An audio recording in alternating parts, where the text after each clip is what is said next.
তো এখন আমি কৃষি বিষয় হচ্ছে আমি এখানে আসলাম উত্তর চাঁদখানা নগরবান জিল্লুতি বাজারে। তো এখানে আপনারা দেখতেই পাচ্ছেন যে এখানে অনেক মূলার ব্যাপক অনেক চাষাবাদ হয়েছে, কিন্তু এগুলো সেল দিতে পারতাম। তো কি কারণে পারতেছে না আমি এই এক কৃষক ভাইয়ের কাছে আমি শুনবো যে কি কারণে পাচ্ছে না ভাই। এগুলো কতদিন হয়েছে এগুলো লাগানোর? এগুলো লাগানোর এখনো 20-25 দিন হয়ে গেছে ভাইয়া। তো দেখতেছি এগুলো অলরেডি তো হয়ে গেছে, এগুলো হ্যাঁ। কি বিক্রি করবেন না এগুলো? আমার মন মাতানো দেশ, হায়রে আমার সোনা খোলা মাটি।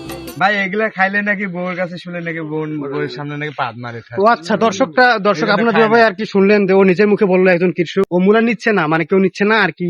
মূলা খেলে নাকি হচ্ছে পাদ বের হয় অতিরিক্ত, মূলা খেলে নাকি অতিরিক্ত পাদ হয়, যার কারণে হচ্ছে ও মানে এগুলো বেচতে পারতেছে না।